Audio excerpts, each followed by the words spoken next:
Once more with passion. Okay, go. All together. Here we go. Right, okay. Now, I know there's... Do you have voices in your head? Yeah? Do you? Little voice just says, little voice just said, what's he talking about? That's the voice I'm talking about. I've got a whole committee, I'm going to do this. Little voice says, what are you going to do? That seems like a good idea. Have this internal dialogue going on. So I want you to listen to the voices in your head today. The Buddhists and the Eastern philosophers, who I spent a fair amount of time studying and traveling in Asia, they have this term called having a bird on your shoulder. And before you get excited, guys, it's a little feathered bird, okay? And it speaks to you. And it says, you did that again, did I? Really? So today I want you to observe your own behaviour. You're like a blueprint for the human race. So if I'm going to be good at influencing other people, and that's what today's about, influencing, you cannot not influence. You already influence. And people come into an organisation, you work with Wyeth, and they drop bricks in the pond, or they drop pebbles in the pond. Some send huge waves, shock waves through the environment and your team, and some don't send any. And you know the people we're talking about. You're one of those people. Sometimes you drop bricks and sometimes people. What sort of waves do you send through? So we'll look at that. I want you to observe your behaviour and its effect on other people. Because if I'm going to be a powerful influencer, which I believe I am, I usually get what I want in my life, how do I do that? So look at what we do here today. And analyse it. We're going to in-frame and do stuff. And the only reason we play games and do stupid things is because it highlights behaviour. And then we stand outside and say, what happened there? Oh, I did that. Interesting. Do I want to keep doing that? And it's a bit like this. If I always do what I've always done, I'll always get what I've always got. Which is great if I keep producing results for myself that work. But already, for some of you who have said, there's a result for you that doesn't work. You think you're no good at remembering names, and then suddenly you reproduce that result. Is that right? I wonder if the thought came first before the result. So, look at all those things. And some of you are going, oh good, this is going to be fun. And some of you are going, oh God, I'm going to have to think.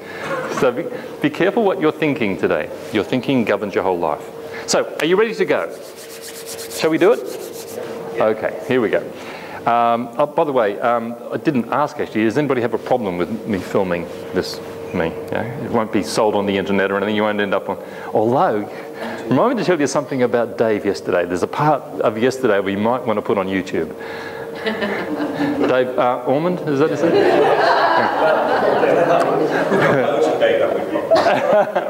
Okay, well let's collect their videos and put them on. All right. So that'll make more sense later. So this is the course. Wyeth, that's you. Tom, that's the character I created. The book is called, very clumsy. Everyone agrees with Tom. And Tom, everybody knows what Tom stands for. It's actually an acronym. What I'm going to suggest to you is that nothing happens in life unless these three elements are there. Either with yourself or someone else. Whether you're influencing yourself to do stuff. If you've got something in your life that you're having difficulty influencing yourself to do right now, like say yes or say no to someone, or lose weight, gain weight, give up smoking. Yeah? Has anybody got anything that you're trying to influence yourself to change? Anything? Oh, no? We've got a whole bunch of perfect people. Okay. So it's about influence yourself. So nothing happens unless these three elements are there. And right now your brain is going through the filing system thinking, what are the possible words that could be attached to this?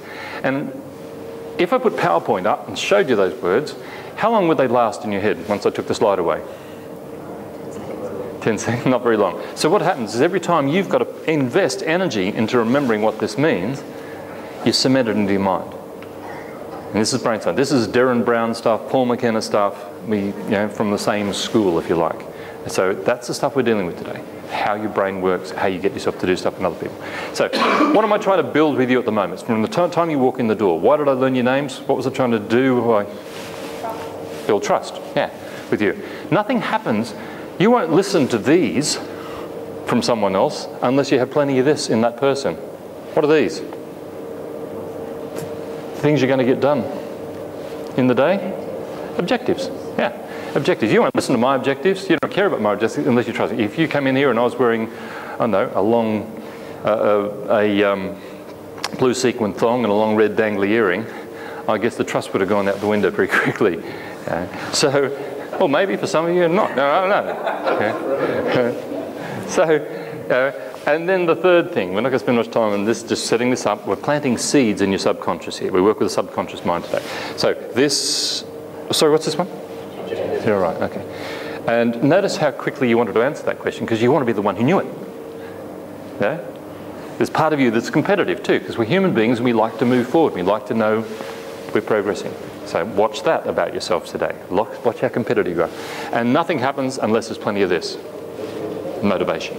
Nothing happens. If people aren't doing what you want them to do, you are not influencing, at home or at work, does anybody at home they'd like to influence to behave differently? Anybody here have small children? Anybody have large children? Anybody been a child at some point? I've tried to get everybody included here. You know? Influencing those kids. You ever watch Super Nanny? We're playing Super Nanny all day today. How does she get parents and kids to change their behaviour?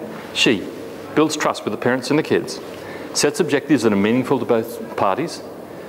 Parents want the room tidied up. Okay, Johnny, if you tidy up your room today, we'll give you a gold star. That sounds good, but what's a gold star mean? Oh, I get 3 gold stars, motivating factor. We'll take you to McDonald's on Sunday. Cool. Room tidy. I studied with a guy in Australia, a psychologist, running STEP, Systematic Training for Effective Parenthood. It's the same stuff we're going to cover today. So you can use this stuff at home or at work. It's not just a Wyeth course. You can use it on the golf course. We train sports people. We coach executives of companies, and we also work with golfers and tennis players.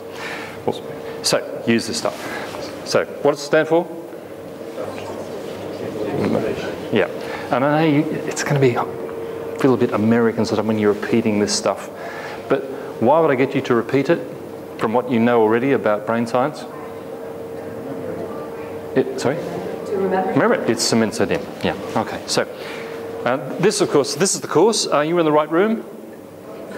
No, I always ask. About 3 years ago, I was in London running this presentation. 150 people in the room, big screen. I'm waving my arm saying very important things. And the guy sitting about where Holly is going, looking around the room. Looked like he didn't recognise anybody. And he got up about 20 minutes in. He said, sorry, and snuck out. He came back an hour later when we finished, and he said, sorry, I was in the wrong room. He was the HR director for Sainsbury's. So if you ever wonder why Tesco's is winning the war, it could be him. So I always ask now, yeah, please make sure you're in the right room. Of course, this is the course, Problem the Master Influencer, and G'day refers to the fact that my accent is slightly different to yours. I'm from Worthing. No, okay, I'm from Australia originally. Talk about that. I've been over here about 15 years. So, here we go. Housekeeping. Whenever you get a bunch of people together, you are legally responsible for their safety when you convene a meeting. I don't know if you realise that. So I want to make sure that you are happy, healthy and safe. Toilets are out here, ladies and gents, just to the...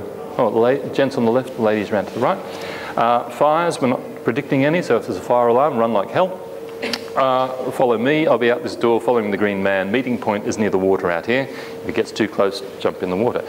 Breaks, you'll be pleased to know we're having them 11-ish, 1-ish, 3-ish, 5 o'clock, finish. Does anybody have any trouble with those times? Okay, great. Ripping through them now. By the way, a 15-minute break. This will become important in a moment. Okay. Plant this in your subconscious thing. By the way, who controls your thoughts? Sorry? You do. I do. I control your thoughts. No. Oh, right. Okay. I'd like you to think from an I perspective today.